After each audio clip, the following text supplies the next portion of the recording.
Good evening. I'd like to call the meeting order of the Geneva Historic Preservation Commission for Wednesday, January 20th, 21. First thing, I'm going to read a short prepared statement, and then we'll call the roll. Good evening. This is a regularly scheduled January meeting of the Geneva Historic Preservation Commission. I am Paul Zellmer, the chairman of the commission. And in order to help reduce background noise, I remind all commissioners to mute themselves except when they are addressing the commission or an applicant. The Historic Preservation Commission's function is to listen to testimony presented by an applicant and others with an interest in the case before us. The commission hears pertinent evidence from the applicants and virtual audience, determines the facts based on evidence and testimony, considers and deliberates among themselves, and then makes a determination in accordance with the ordinance, standards, policies, and guidelines as adopted by the Geneva City Council. This meeting will be conducted by video conference utilizing the GoToWebinar virtual platform. With our use of electronic meeting platform for this meeting, we expect there may be some technical difficulties as we move through our agenda. Please bear with us. The meeting will proceed without a physically present quorum in the Historic Preservation Commission because of the disaster declaration related to the COVID-19 public health concerns affecting the city of Geneva. With the exception of the limited city staff and myself, all commissioners and applicants participating in tonight's meeting are in different locations in accordance with social distancing guidelines. It is important that the cases scheduled for tonight be heard in order to continue the city business without delay to the applicants. Moving forward will enable ongoing construction development, protection of property values, preservation of historic resources, and promotion of the city's economic vitality. Every individual desiring to listen and or participate in the meeting has been provided with the opportunity through the virtual participation information included in the various public notices and agenda for this meeting. At this point, I will describe the remote proceedings of the Historic Preservation Commission for those who are not familiar with the process.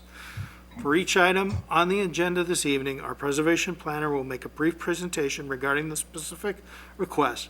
The petitioner then will make a presentation on their proposal, and members of the Historic Preservation Commission may ask questions of the applicant. Public participants may provide comments either through written comments or by speaking at the meeting. Each person will be provided an equal amount of time to comment. When it is time for public comment, staff will read into the record any comments received in writing in advance of the meeting. Following the reading of any written comments, members of the virtual audience who wish to speak will be asked to raise their hand through a virtual meeting platform hand-raising feature. Audience members will then be called upon, unmuted, and given an opportunity to comment. After providing comment, each speaker will be muted again. Please note that there is a slight delay between becoming unmuted and being able to begin to speak. All comments will be recorded so that written minutes can be prepared of this meeting. Just a reminder, all speakers are asked to present their comments in a respectful and courteous manner. If inappropriate language or comments are expressed during this meeting, the speaker will be muted and the speaker's participation ended. Tonight, for the benefit of those in the audience, I am joined by the preservation planner, Michael Lambert, and the city planner, Chayton True. Celeste, will you please call the roll? I sure can. Hartman, Here. McManus, here. Solomon, Here. Dazen, Here. Warner, unmute you. You might have to unmute. Here. Zinke, here. And Chairman Zellmer. Here. You have a quorum. Thank you. We will proceed. Okay, the first item on our agenda is the approval of meeting minutes for November 17th, 2020. Does any of the commissioners have anything they'd like to change or edit on those meeting minutes?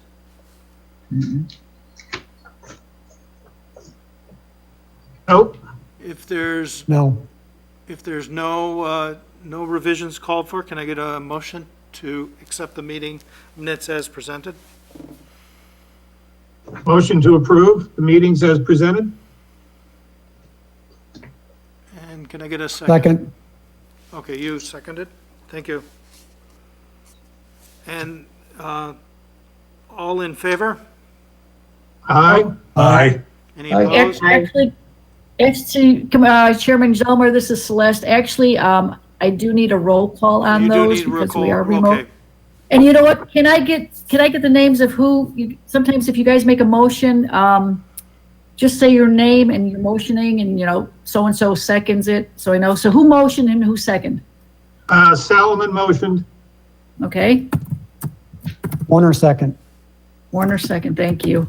Okay. And I'll call the roll then on the minutes. Hartman? Here. Or aye or nay on the minutes? Excuse me?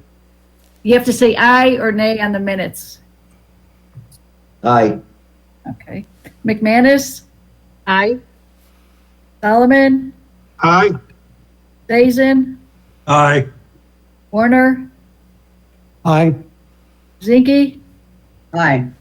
And Zelmer? Aye. That passes. Okay, great. The next thing on our agenda is we roll right into a review of building permit applications for 406 South River Lane. Mr. Lambert, if you can take over. One moment here.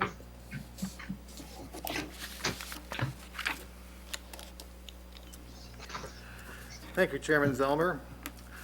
The first case before you this evening is a case at 406 South River Lane, HPC case 2020-064. The property is located in the southeast corner of the local Geneva Historic District, as well as in the southeast corner of the Central Geneva Historic District listed in the National Register of Historic Places. The project coming before you is in regards to a project reviewed on March 20th, 2018, requesting for new construction in the historic district. The commission unanimously approved the proposed Tudor Revival inspired house at that time.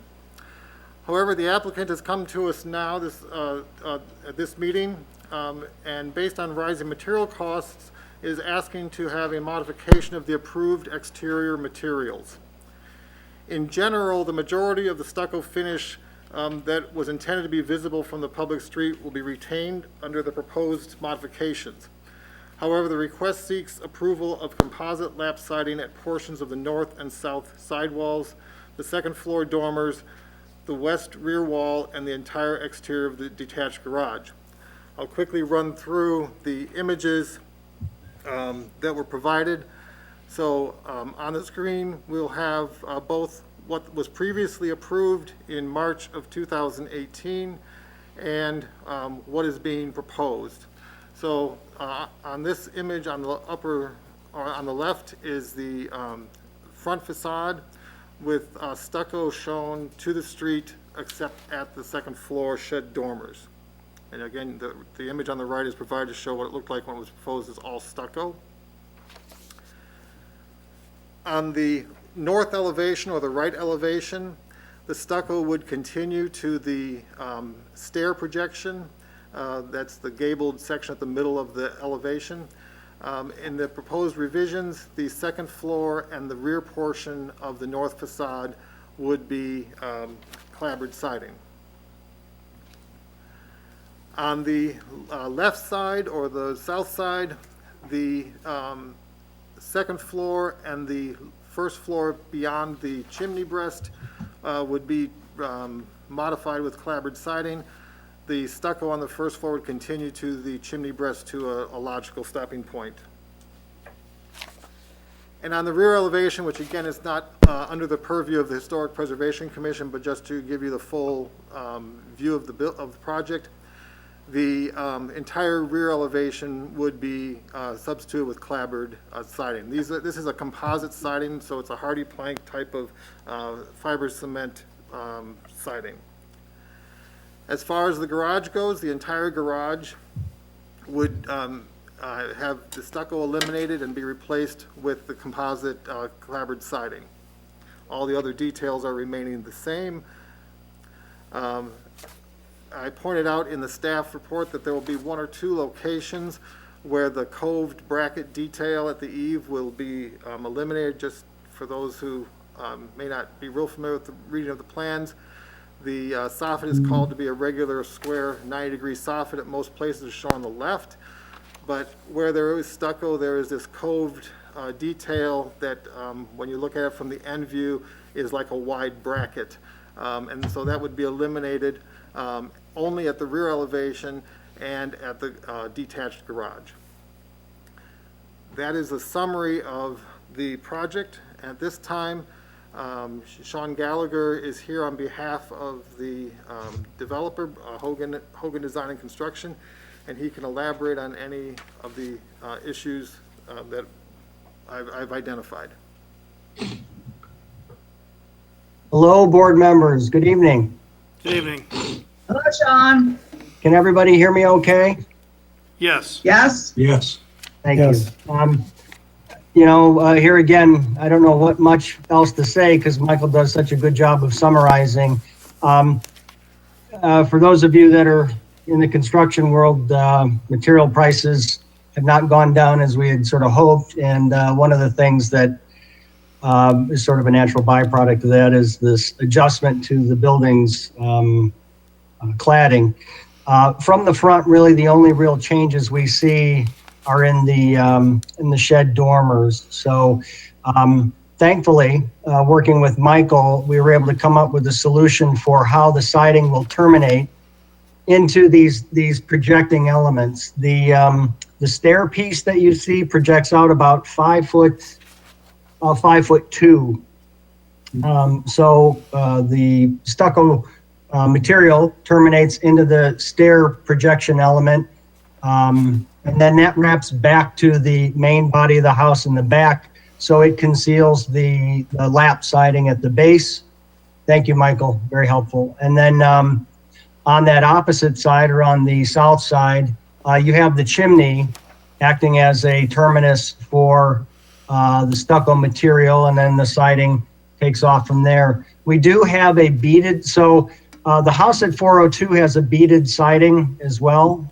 This is a beaded siding at the base with then a standard sort of flush lap at the top. There's no beading on the dormer piece. So there is some character to the lower siding in that it has a small beaded profile, whereas the siding in the dormers is more of a standard lap siding. So that really is the primary differentiation from the base siding to the upper siding. So otherwise, really, that's the extent of the changes in order to try to bring some of the costs into a more reasonable range.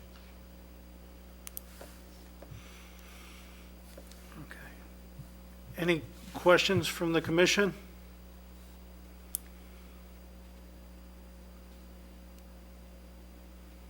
Sean, I have a question. Sure. Switching from, I'm assuming you can hear me all right. I can, yep. Okay. Switching from the stucco to the lap siding adds another design element, which I think could be alleviated if the color was somewhat similar. I know we're not supposed to talk about color, but in this case, I think it's a element in which the design will be more homogeneous Yes. if the lap siding and the stucco has a similar color. Have you given that some thought? Yeah, and I fully agree, and I believe that's the intention of the builders, is that I think we're looking at more of a sort of a clay color for everything, with then white trim probably. The windows, and this is way back, but the windows are ebony. So whereas the body of the structure itself will probably be a clay color, more of an earth tone to be more in keeping with the stucco material. So yes, the idea would be that there would be, it would be a homogeneous color. Mhm. And Perfect, thank you. that makes a lot of sense. And yes, you're right. Mhm. This is George Stays, and I do have a question. Sure. Hi, George. The project's described as Tudor Revival inspired, which in my mind lends itself to stucco, which was originally specified, and now we're doing a combination of siding and stucco. Are there other representations of this combination in the district? How did you arrive? I know we're trying to save some money on the elevations, but what was the impetus to go with siding in combination with the stucco? As opposed to like a shingle everywhere? Well, you're probably very limited in options, but that's why I was interested. Are there any other precedents in the district that showed this combination? In my mind, it is a little different. That's probably not unique, but yeah, that's a great question, George. I mean, I couldn't cite a specific residence where we see this, but it is quite common to see dormers where we have a sided dormer. To be honest, we don't have a lot of stucco, period architecture in the district. So it'd be hard to cite a lot of them, but to your point, I did not find any, precedent in our district that would specifically, I could point to say, here's a good example of what we're doing there. mm-hmm. I would jump in, just if I may, that we do have some examples of mixed materials on Tudor Revival. We do have a house on 2nd Street that's a combination of brick and siding. And then, again, the Tudor style of the 1930s kind of, which this is kind of reminiscent of, was more free wheeling in its use of materials. There are, it's not of the same style, but it's of the same era. If you'll remember the house at the corner of 2nd and Campbell Street, 122 Campbell Street, which is also a project that Sean worked on a few years ago, is a craftsman style house that has a combination of stucco and the weatherboard at the base of the building. So again, while it's not there's not an exact copy or this is not an exact duplication of an example in Geneva, there are examples of Tudor Revival or houses of this period that use mixed materials. Okay. I guess not seeing too many of them. I guess I'm just kind of curious, how are they going to play off one another? Is there any concerns about that? You mean in terms of what? Yeah, weathering? aesthetics. I mean, since it was budget driven, not aesthetically chosen, is this a compromise due to budget, or is this a look and design that is truly being sought after? If that makes any sense. I'm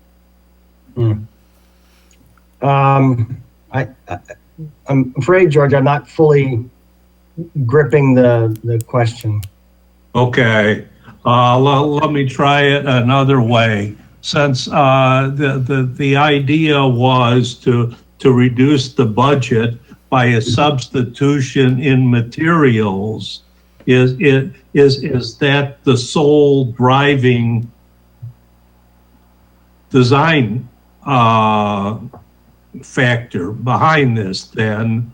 And given that you have limited options, is this something, let's try it this way. If budget wasn't an issue, Is this something that would still be desirable in terms of a design? I don't see why it wouldn't be, in part Okay.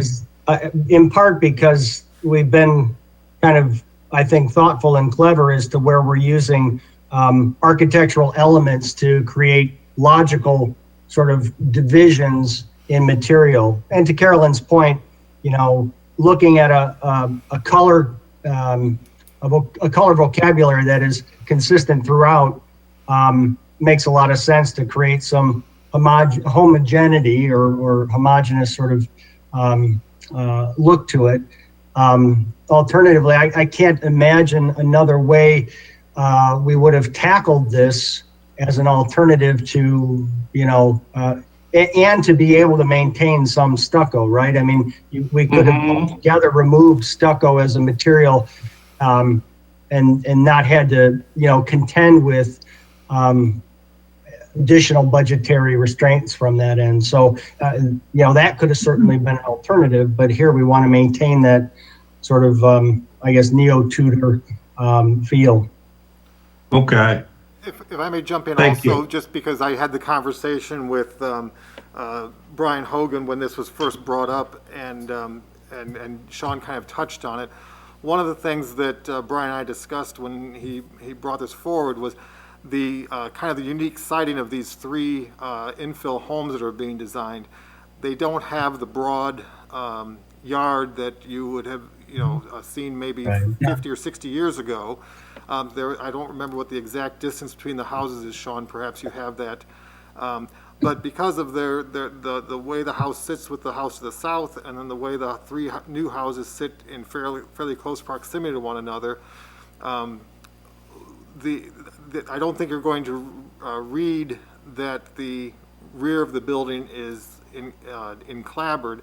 And to go to the point of does it then make sense that the dormers have a different material? If you look at some examples of Tudor homes, you'll see that, especially of this kind of this style of Tudor home, that dormers often were done in a different material anyway, whether they were the same material as the body or another material. So I think, again, as Sean pointed out, that there is a beaded siding at the lower end. So for those who aren't familiar with what a beaded siding means, that means there's a kind of a circular molding or shape at the bottom of the traditional clapboard siding on the first floor, and the second floor then would just be your traditional lap siding. So I think that, again, whether or not this flies with the commission or not, but the discussion with Brian was making sure that the material, that the house still had the stucco appearance from the street to the greatest extent possible, but recognizing also that these are very hard houses to see back with the narrow side lots, but separating them. Oh, okay. Yeah, and just so you have some point of reference, 406 at the north property line is almost 10 feet off of that property line, with about 4.5 feet to the adjacent house at 402. So I guess that puts us at about 13 feet at the stair break for 406 to the property to the north. And to the south, we are about 14.25 feet off of that property to the south. We have 5-foot setbacks. We're allowed 6-foot setbacks around the edge of the property, with the fact that we can actually have things like chimneys and stuff like that in that setback up to a point. So we're around 14 feet between each of the houses. So as far as, the kind of the space between, it's tighter. Okay. Sean, I have a comment, Sean. Sure, Don. In my experience, typically what I've seen is when there's a solid surface, whether it be brick veneer or stucco or drive-it type material, I almost always see on dormers, a clapboard or some type of siding. Or shingle, right? Yeah. Yeah, I mean, to me, this, how the proposed modifications, I mean, just in my view, that looks normal to me, if that makes any sense. Sure. I mean, just having been in this industry a long time, I've actually done quite a bit of siding repair on a lot of dormers, climbing up there, and kind of a challenge. But I mean, typically the siding is what I see. Just wanted to mention that, bring that up. I mean, to me, it looks, you know, the way it would be. Michael, this is Carolyn. I believe you commented about a house or two in the historic district that mixes, I believe you said brick and stucco, and you commented about the address. Could you repeat that, please? I don't have the exact address on 2nd Street, but it would be just north of the Geneva United Methodist Church. It's a brick Tudor home with some siding elements to it. And then the other home that I mentioned was, again, it's not Tudor Revival, but it's a mix of clapboard and stucco, is at 122 Campbell Street, kitty corner from the Patton House restaurant. Again, that's Yeah, that was the one. That was the one that we had worked on for the Ag News. correct. And it's again of the same kind of period that this house is being inspired from, the 1920s era with these revival styles. So those were the two that came to my mind right away. There's probably another one if I thought hard enough, but those were the two that immediately came to my mind. Well, and Route 31 has a nice, has a very nice Tudor style home. Boy, they did some. You park in the back. It's right on 31 there. It's between South Street and Fulton there on the west, on the east side. If you're familiar, that's all brick though. I think that may have a clapboard or a shingled, may have shingled dormers on that one. Yeah, I think you're correct on that, Yeah. Sean. That's all shame. Yeah, I'm looking at the one at 122 Campbell on my phone right now, and yes, I see it is stucco at the in the pitch of the roof, and it is siding along the foundation area. Yes, and that looks real good. All right, thank you. You're welcome. Any other comments from the commission? I think my comment is I think it looks good, and I think I agree with Don that it is common for that to put dormers, and I think of it, I hearken back to the idea of Kay Rafferty, was that the correct name? Where they tried to build houses that looked like they had been added onto.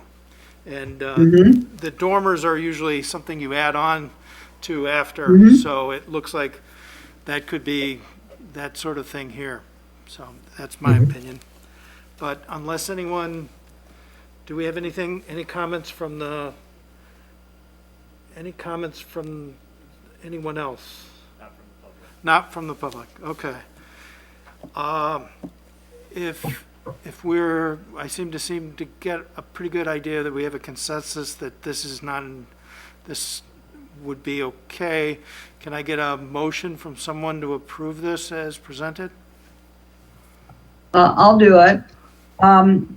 I move that we approve the proposed exterior material changes at 406 South River Lane as presented. And get a second, and don't forget to tell I'll Celeste. second Solomon. Great. Okay, Celeste, if you could call the roll. You can do that. Hartman, Aye. McManus, Aye. Solomon, Aye. Dazen, Aye. Warner, Aye. Zinke, Aye. and Chairman Zelmer. Aye. That passes. Great. Thank you, commission members. Okay. Thank you, Sean. Have a good Good luck night. with all this. Thank you. Good night. Good night. Good night. Okay.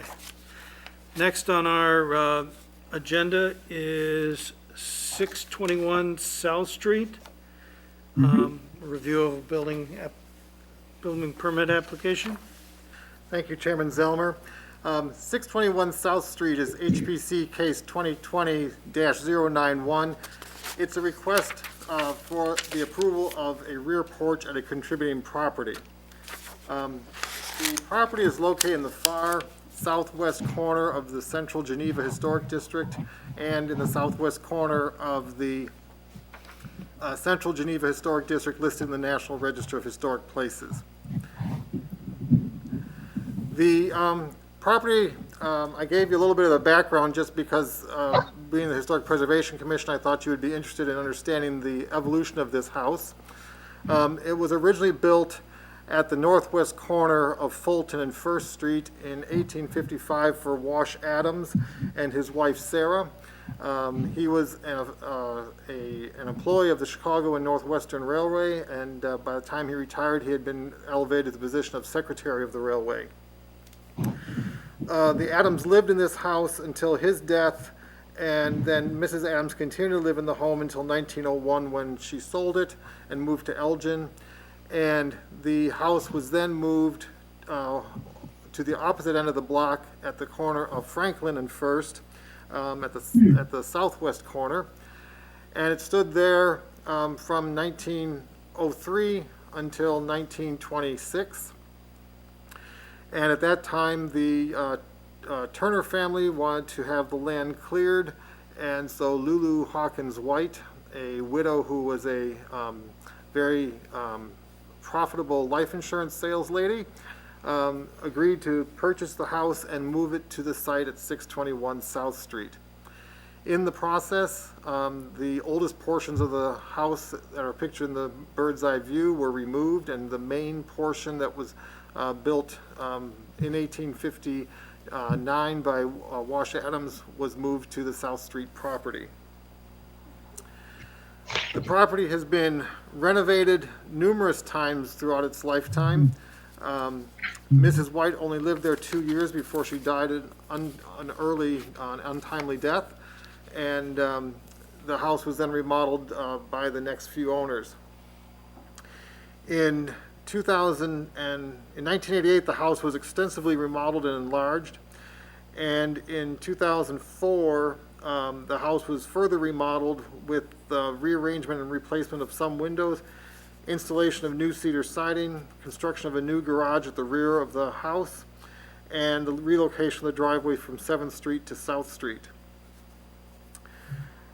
In 2015, those of you who are on the commission remember that there was a proposal for a new attached 3-bay garage that was withdrawn.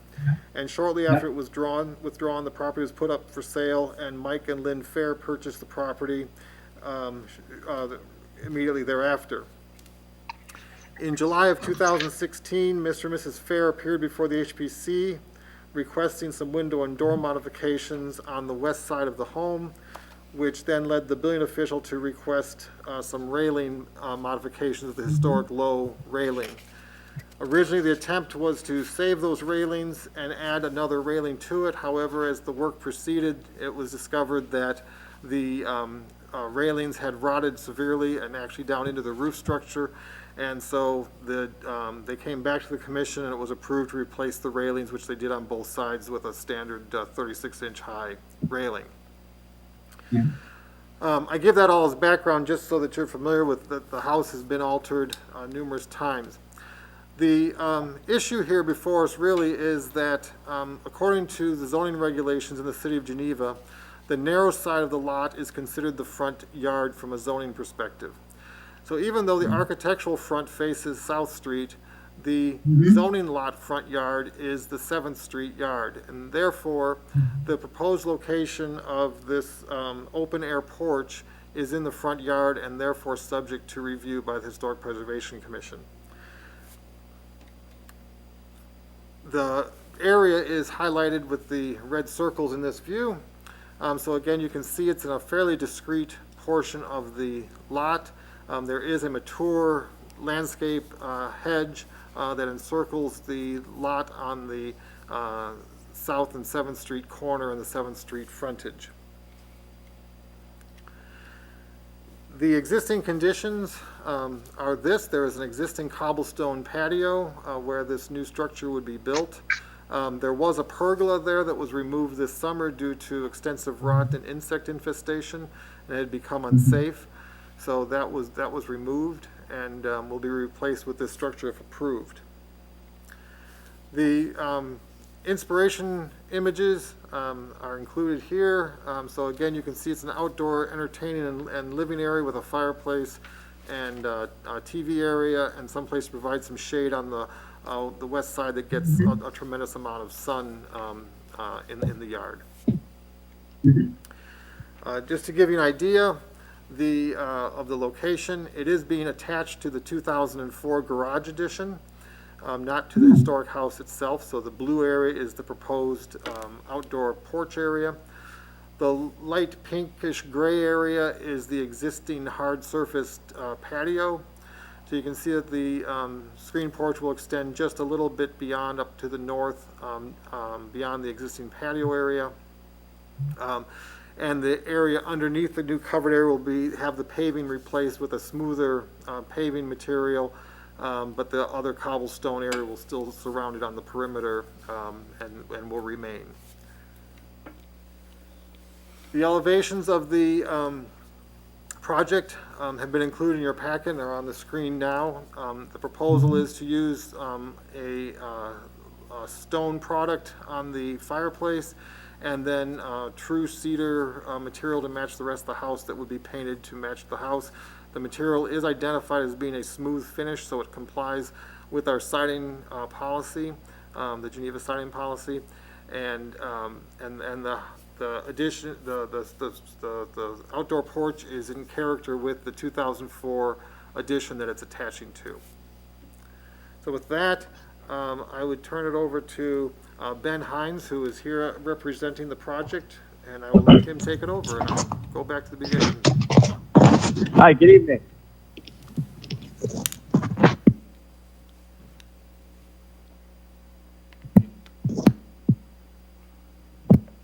Hello, Ben. We can hear you, Ben. Can you hear me now? Yes, we can hear you now. Okay. Yes. Hi, good evening. So just to reiterate what Michael has already stated, the homeowners discovered this summer that their existing pergola had become rotten and kind of dangerous and falling down, so they removed it. And initially they had intended in building a detached structure that they could utilize their patio more due to the COVID issues we're having to kind of maximize their outdoor space. And through the unique zoning of this property, we ended up determining that it needed to be attached, and that's how we ended up with the location of it to deem direct access to the home to meet all the building requirements and things of that nature, while still being able to maximize the patio usage. So, and then as far as the design features, it's all of the finishes and trims and soffit and fascia will be uniform with the existing house. So I'll leave it to you guys if you have any questions or comments.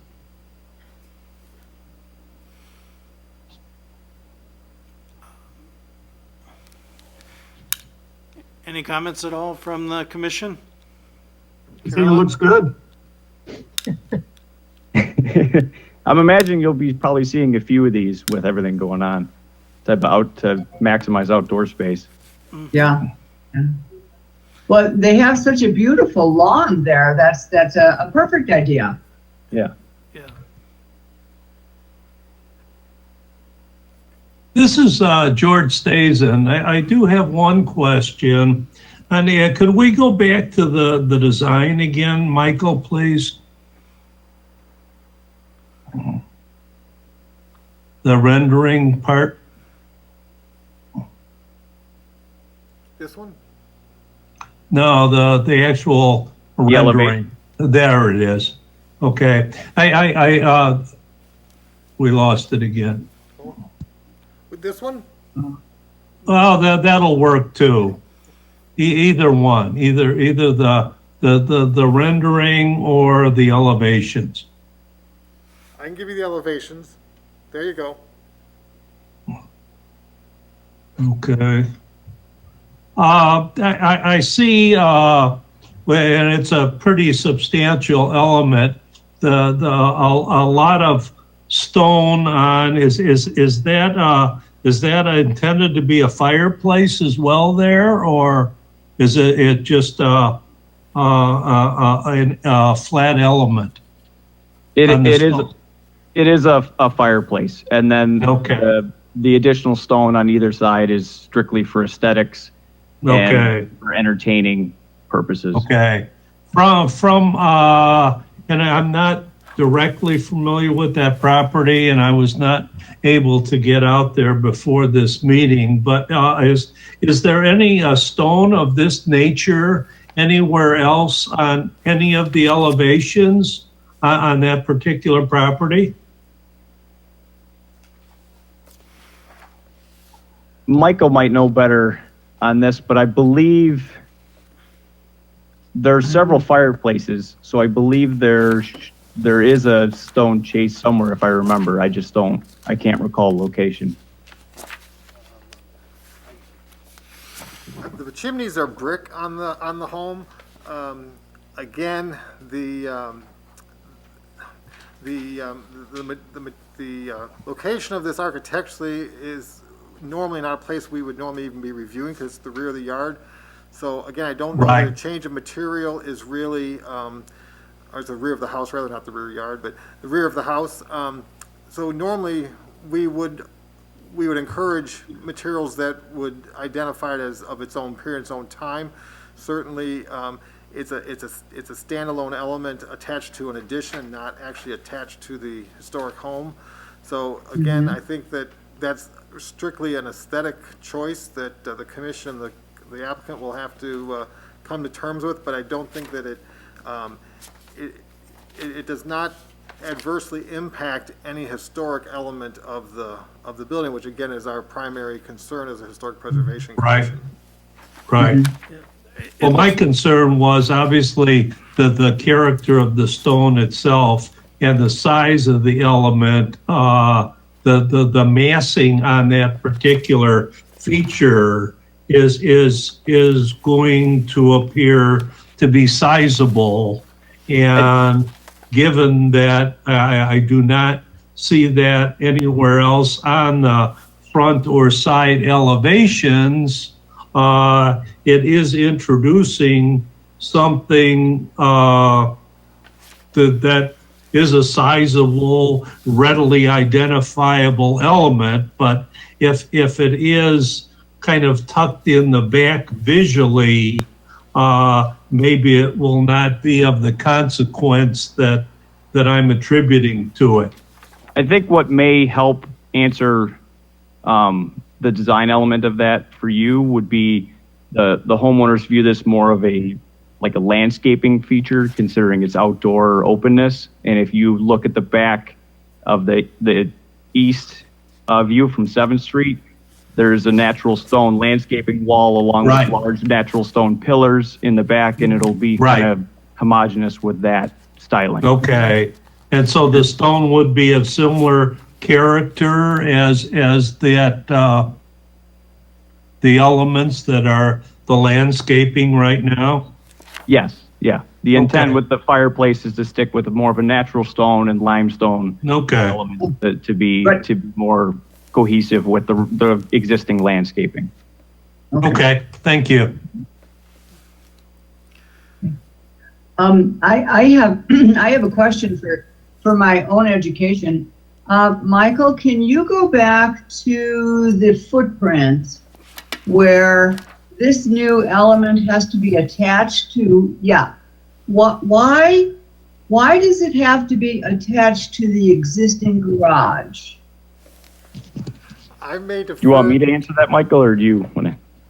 I think I'm going to defer to Chayton True since he's here because he handles the zoning cases and things like that, and it was with him and the building official that they came to this resolution. So Chayton, do you want to address that?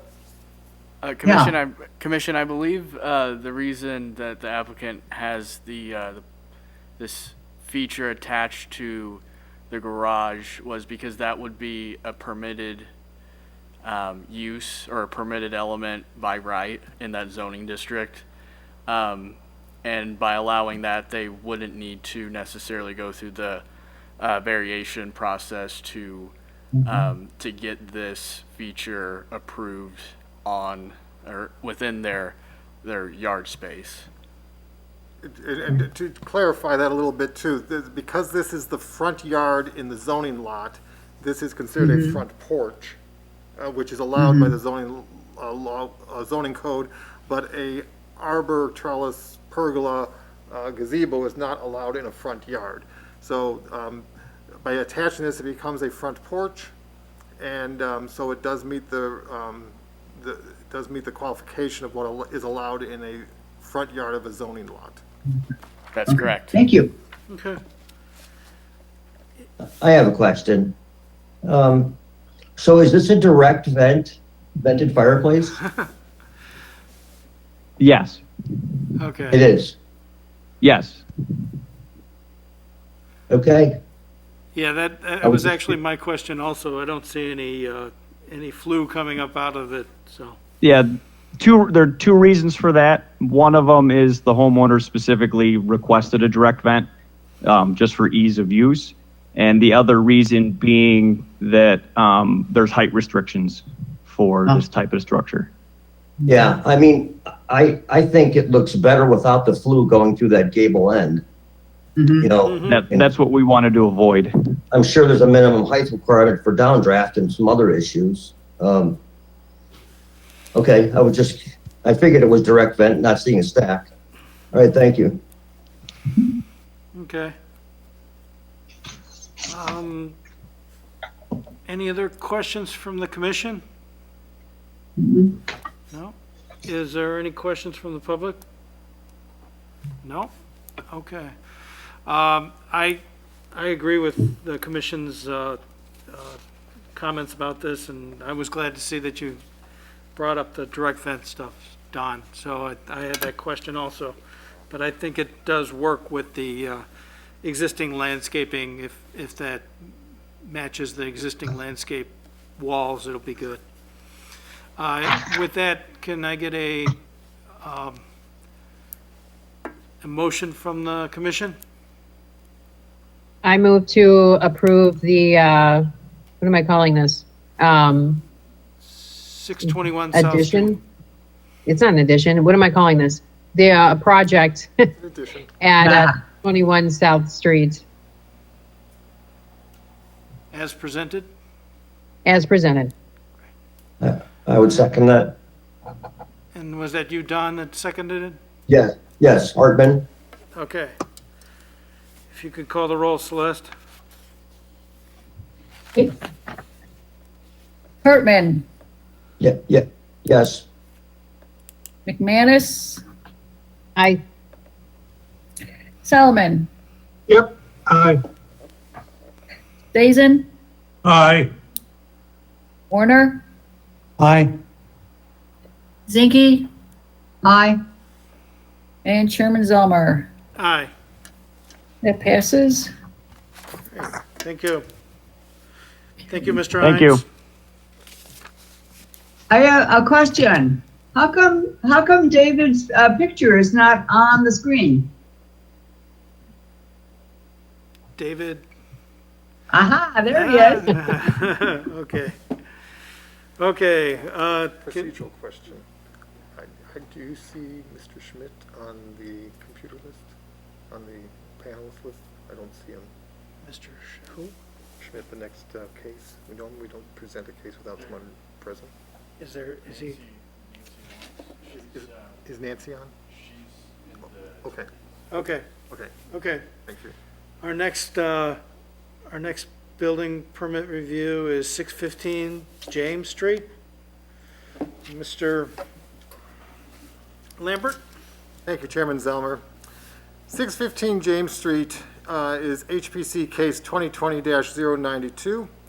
It's a request for a front door replacement at a contributing property. The property is located in the far northwestern corner of the Central Geneva Historic District. I'm sorry, in the far northwest corner of the Central Geneva Historic District listed in the National Register of Historic Places, and it's on the western edge of the local Geneva Historic District. You'll recall this project came before us in October with a request to replace windows, and we talked about this being a contributing post-war type of construction that was very representative of the kind of entry-level builder type of housing that was being promoted after World War II. The request is to replace the existing front door, which is a fairly standard 6-panel colonial door that has been manufactured since the 19th century on various home styles and has become a favorite amongst builders to this day. It's basically 4 wood panels and 2 light panels at the top of the door.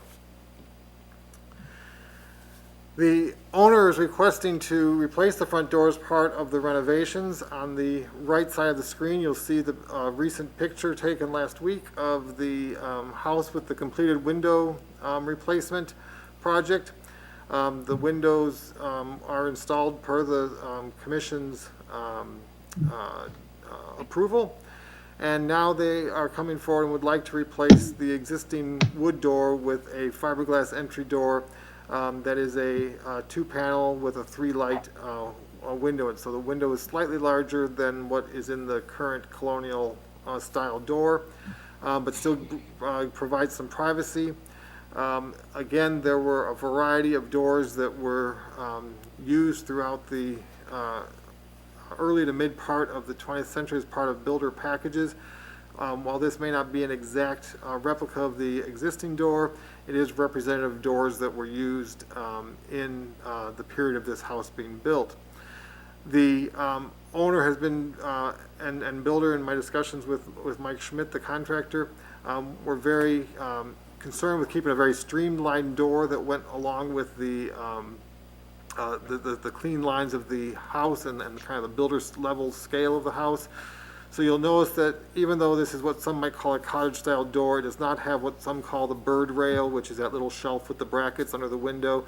It does not have fancy paneling inside the panel. So it was meant to keep a very streamlined, kind of stripped-down door that would be sympathetic to the architectural style and yet update the front of the house a little bit. The flip side of this, which we don't always have when we're looking at historic door replacement, is that if somebody ever wanted to put the 6-panel colonial type door in, it's a readily available door that is still manufactured and is still used and is still available in most door catalogs. So it's not that we're replacing, or the request is not for a replacement of a rare style door. It's just trying to get a more energy efficient door that has a little bit more character, but is keeping with the streamlined character of a builder house. So with that, I understand that the owner, Nancy Lawrence, is with us this evening, and if she has any other additional comments or clarifications to bring to the commission, that this would be the time to do that. Nancy? Yeah, can you hear me? Yes, we can. Okay. Yeah, is Mike there today? We do not see him, do we, Mike Schmidt? Yeah. Just we're checking. We do not. So, okay, yeah, I mean, just basically, you explained it, Michael. I just wanted to replace the front door. It's original existing door that's chipped, and I just would prefer to have a fiberglass door put in. And that's what I'm asking the board, the commission. Do you know whether the door you're replacing is that the original door of the house? I believe so. It's the same door that was there when I grew up here. So yeah, I would say yes. Okay. What is the material of the door? Is it a wood door or is it a metal door? Yeah, it's a wood door. Okay, But it has, several coats of paint, sure. Right. it's, 70 years. Yes, I'm sure it's very thick. Yes. Okay. Any questions from the commission? I have a question. On page 31, it looks like of the packet, there's a request to change door style, I think 31 to 351. And if that's correct, it looks like the door noted as door 31 looks a lot like the door that you have. If that's true,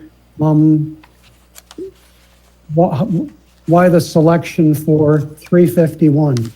Yeah, page 33 of the handout. It says remove model 31 wood and store model 351 fiberglass.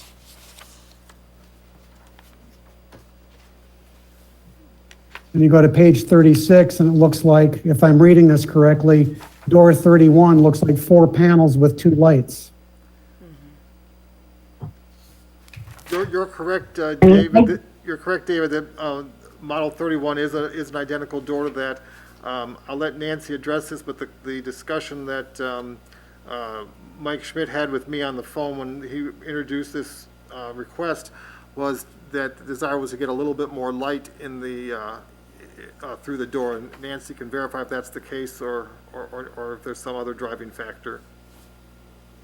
No, that's correct. I just wanted more light in the house. Okay.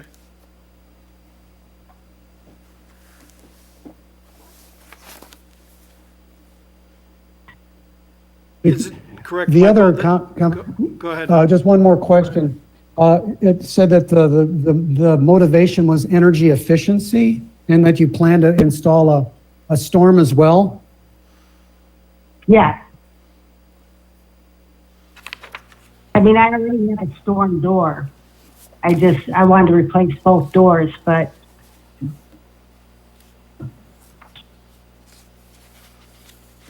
I just want the energy efficiency. I just want it upgraded and a little more light to put in and to replace the hardware and everything on the door. Sure. It's like, say, the door's 70 years old, it's chipped, the hardware is all tarnished. I just want to make it more up to date. Okay. I'm sympathetic to the wanting to update it and to get more light, but it is a historic door. I mean, that's what you get with old doors. So I guess I have no objection because it is reversible, but I don't have any experience with how the commission has viewed doors of homes of this style and age.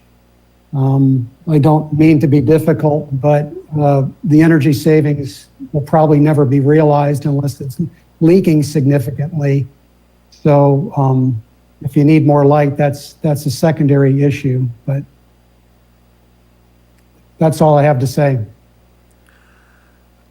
Michael, did you want to bring up the fact that this is a builder's house and the quality of what, not to demean the quality of the house itself, but can you talk a little bit about that? Sure. Before I address that, let me address Commissioner Warner's first question about how the commission has dealt with doors in the past. Thank you. One reason I brought up in my discussion or my introduction was when we have a door that is very much character defining to the house, which is again a unique door, the commission has requested those doors to be restored. My information being provided to the commission is determined, first of all, whether the door that the historic colonial style door is truly character defining, or again, is it a reversible alteration? Those are things we look at with any kind of architectural change on any kind of building, whether it's residential or commercial. In this case, the opening isn't being altered. It's switching out one door slab for a new door slab. So the opening's not being altered. The door is again a readily available door. And going to Commissioner or Chairman Zellmer's point, one of the struggles that we have with post-World War II housing as preservationists is that we get into an era where things were what was available in builder stock, and not necessarily intentional design as in pre-World War II homes, but combining items that were available and not necessarily stylistically the same, but putting them into a cohesive whole to create this kind of affordable post-World War II housing. So it's kind of a challenge. It's not just a challenge before you this evening, it's a challenge that's before the preservation field in general. We're dealing with post-World War II housing, where we're dealing with a lot of again, builder stock items that may have either been inexpensive or mass-produced, not necessarily site-specific or design-specific, and then being put together in a collection to basically build an affordable home. So again, I tried to get a very good picture of the door. That's why I blew up the one picture in the report. It's the door is not easily seen with a storm door on it. Storm doors do not require HPC approval. They do not require a building permit, even in Geneva. So while I know we had a lengthy discussion about the windows last time this was before us, making sure that that character was retained, I'm not, I don't have a strong opinion, I guess, to offer to the commission to help them figure this out as to whether the changing out of the door is really any less in keeping with the builder type of construction that was introduced here after World War II. If that long explanation makes sense to everybody. Mm-hmm. Well, I guess I'd like to say, first of all, I would like to say, Nancy, I think the window that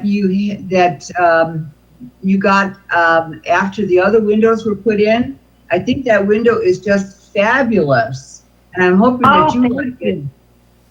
I do. Yes, it looks really nice. Really nice. Okay. All right. Now let's take a look at the door. When I look at the door that you've chosen, and I understand that you would like light, more light than the door that you have now. I look at the style of that door, and I'm thinking that that's an early 1900s style door. Like I'm thinking 1910, 1920. I lived in a house that was built in 1923 and it had that exact door. So that style, I think it doesn't fit your house, but I won't vote no if that's what you really like. But what I would suggest is a door where the window is even bigger. Maybe a window that might, a door where the bottom part of the door is wood and the top part of the door, right above the handle, would be all glass. I think that particular style might fit your house better, but that's just a suggestion on my part. Yeah, it's just a privacy issue, because this is a very small house. I mean, there's no like foyer when you come in. When you walk in the door, that's the house. So that's why if somebody came up to the door, you would see me sitting there watching television. So that's why I would frown upon that because of the privacy, Okay. I don't want somebody standing looking in. All right, thank you. Mm-hmm.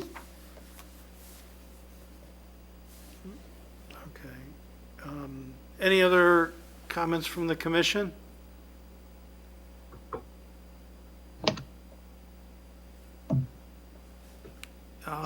Nope. Are any comments from the public at all?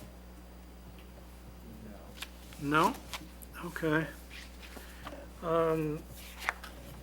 Just to summarize, I think that it is reversible also, and I think that it being a builder house with a builder grade, I think if that would have been available at the lumberyard at the time, it might have ended up like that. But I can understand where it ended up being colonial door, because I'm sure there were many hundreds of thousands of those built and or put in houses. So with that, can I get a motion to approve this project? I'll approve Solomon, 615 James Street to be approved as presented. Great. Can I get a second? I'll second that motion. That was Mr. Hartman. Hartman? Thank you. Okay. If you could call the roll, Celeste? Sure. Hartman, Yeah, I, McManus, Aye. Solomon, Aye. Stazen, Aye. Warner. Warner, Nay. okay. Zinke Aye. and Chairman Zelmer. Aye. That passes 6-1. Okay. Great. Thank you very much. Thank you all very much. Thank you, Nancy. Thank you. I very much appreciate your time and approval. Thank you. Thank you. Bye-bye. Goodbye. The next thing on our agenda is the secretary's report. Mr. Lambert? Just a short, brief update. Earlier, I had kind of taken a straw poll to see what your availability would be for a potential second meeting. That's not going to happen this month. I am still working on the survey, the intensive level survey for the historic district. I don't think that will be coming to you in February, but we'll get when we get closer to the completion of this project, I will be talking with you all again to see when you might be available for a second meeting in a month, because we want to do that on its own evening and not have an excessively long meeting as we go through all the updates to the survey. Outside of that, I have nothing else to report, but if any commissioners have questions, I can address those at this time. Okay. Any questions or comments from the new business from the commission? Anything from the public? Seeing none. No. Okay. With that, can I get a motion to adjourn? Motion. I move to adjourn. Stazen. In a second? Solomon. Okay. All in favor? Aye. Aye. Aye. Any opposed? None? We are adjourned.